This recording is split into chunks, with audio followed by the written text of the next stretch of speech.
The topic of today's sermon is we have control. Now, in many religions, in many types of thought, a lot of people say that a lot of power is either in God's hands, angels' hands, even karma's hands. And the thing about that is that while it might be true or untrue, it takes a lot of power away from us.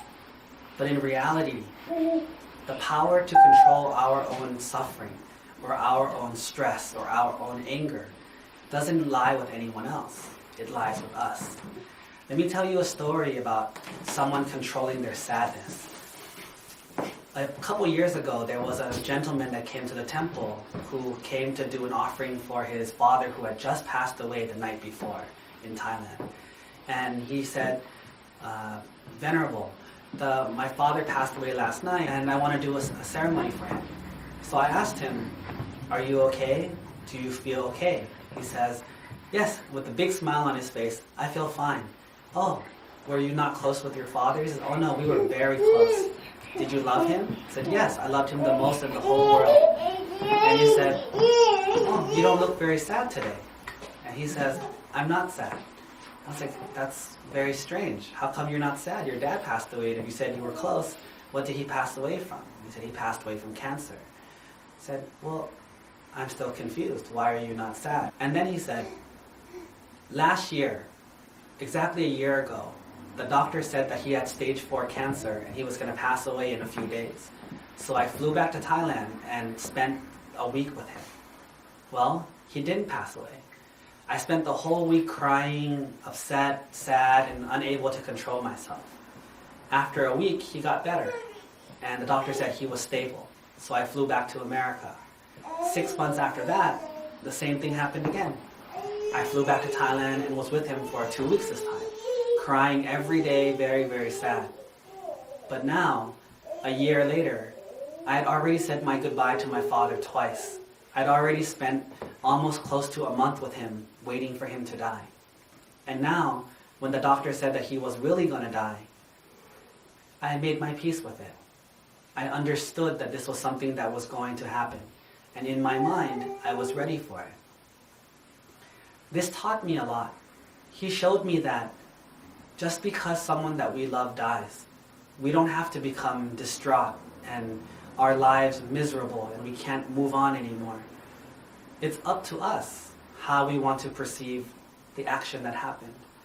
When things happen, it's our choice. Do you choose to become destroyed and broken? Or do you choose to stand up and rebuild?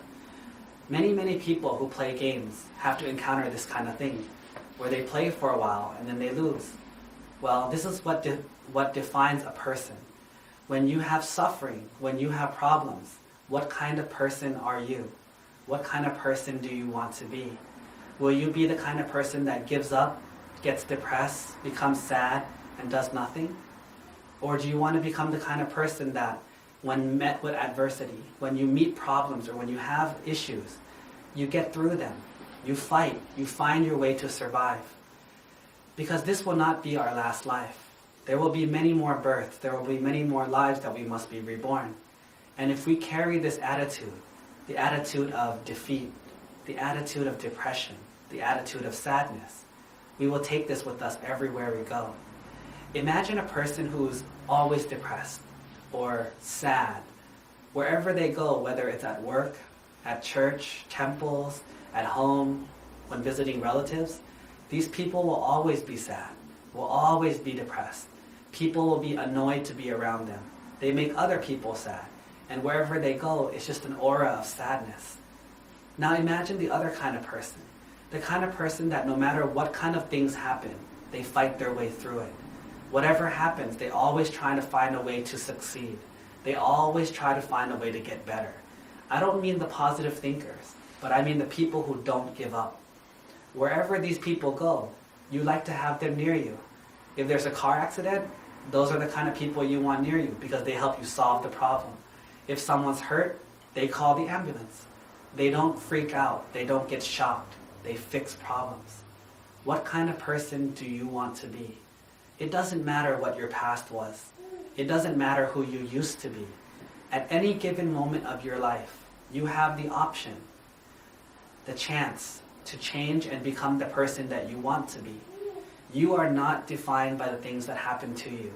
You are not defined by your childhood. And you are not even defined by what you think you are. You are defined by whatever you make yourself to be. So at any given moment, you have a choice. So in that matter, don't forget to make the best possible choice for yourself, both for the present and for the future.